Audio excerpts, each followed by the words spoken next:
Welcome back, boys and girls. Welcome back to Grandma Reads.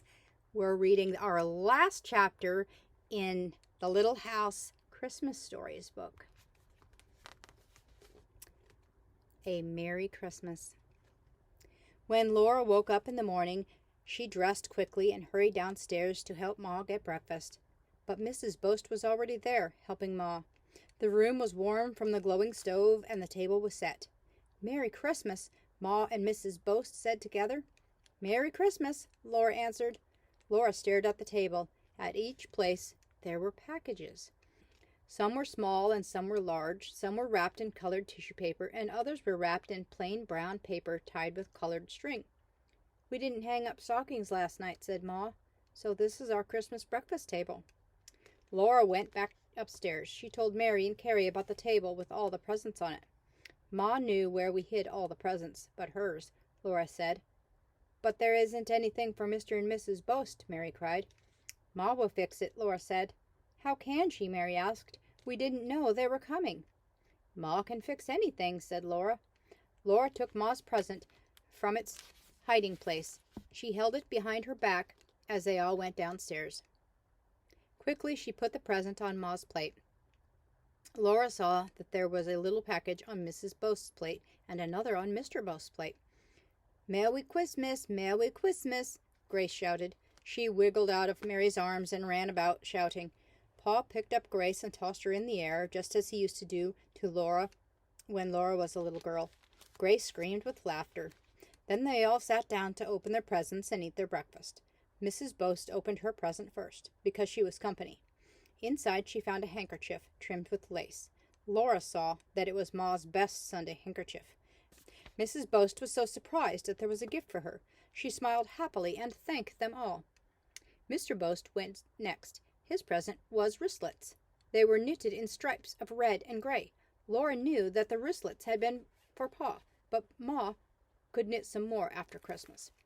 Pa said his new socks were just what he needed, and he liked the necktie that Laura had made. I'll put this on right after breakfast, he said. Then Ma unwrapped her pretty apron. She put it on at once and stood up for them all to see. There's more, Ma, Carrie cried out. Look in the pocket. Ma took out the handkerchief. She was so surprised. She looked at Laura and Mary and Carrie with shining eyes. To think that she had just given away her Sunday best handkerchief, and now she had a brand new one. Such a pretty handkerchief, too, Ma said. Mary loved her soft, warm bed shoes. Carrie put on her mittens and softly clapped her hands. My 4th of July mittens, she said. Oh, see my 4th of July mittens? Then Laura opened her package. It was an apron, just like Ma's. It was smaller than Ma's, and it had 2 pockets instead of 1, but it was made from the same calico. All that time, Ma had been making an apron for Laura, and Laura had been making an apron for Ma, using the same old curtains. Mary and Carrie had almost burst with the 2 secrets. Oh, thank you all, Laura said. Then came the best part of all. Everyone watched while Ma wrapped Grace in her new coat and put the new hood over her golden hair. Grace was so pretty and so happy. Laura could not look at her long enough. There was still another package on Laura's plate. When she looked around, she saw that Mary and Carrie and Grace each had one too. All at once they unwrapped the packages. They each had a little pink bag full of candy. Christmas candy! Laura and Mary and Carrie all cried at the same time. It was beautiful candy, but they did not take one little bite. It was time to eat their Christmas breakfast. Laura gathered up the paper wrappings. Then she helped Ma serve the food. There were hot biscuits and fried potatoes and a bowl of thick gravy. Best of all, there was a glass dish full of applesauce. Nothing could taste better than hot biscuits and applesauce. A breakfast like this came only once a year, just like Christmas. After everyone had eaten, Pa and Ma Boast went to get Mr. Boast's sled. Mary took Grace on her lap in the rocking chair. Carrie made the beds and swept. Ma and Laura and Mrs. Boast put on their old aprons and washed the dishes. With such jolly company, the morning seemed to go in a minute. Christmas dinner was almost ready when Pa and Mr. Boast came back with the sled. A big jackrabbit was browning in the oven. Potatoes were boiling. The coffee pot bubbled on the back of the stove. The house was full of good smells. Laura spread out the clean white tablecloth in the center of the table. She set the glass sugar bowl and the glass pitcher full of cream. Carrie laid out the knives and forks. Laura set all the plates in a pile at Pa's place.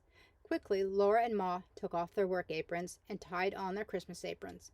"Come," said Ma, "dinner is ready." Pa heaped each plate with roast rabbit and stuffing, mashed potatoes and gravy.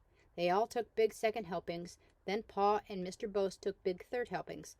Pa was about to take another helping, but Ma told him to save some room. "You don't mean there's more?" asked Pa. Ma stepped into the pantry and brought out one more thing. "Pie?" said Pa.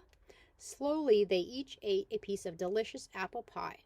"I've never eaten a better Christmas dinner," said Mr. Boast with a deep sigh. Later, after the dishes had been put away and Pa and Mr. Boast were playing checkers, Mrs. Boast took Laura aside. She held up a full paper bag. "It's a surprise," she said. "It's popcorn. Mr. Boast doesn't know I brought it." Quietly, Ma and Mrs. Boast heated the iron kettle and poured in a handful of the yellow corn. The little kernels began to crackle. Pa and Mr. Boast looked up. "Popcorn!" cried Pa. "Nell, you rascal," Mr. Boast said. Mrs. Boast laughed. She and Ma dipped the snowy popcorn from the kettle into a milk pan. Laura salted it. They popped another kettle until the milk pan could hold no more. Laura loved the crispy, crackling, melty, soft butter. They all sat by the fireplace, eating and talking and laughing. Soon it would be chore time and supper time, and the time when Pa would play his fiddle. Another Christmas would be over.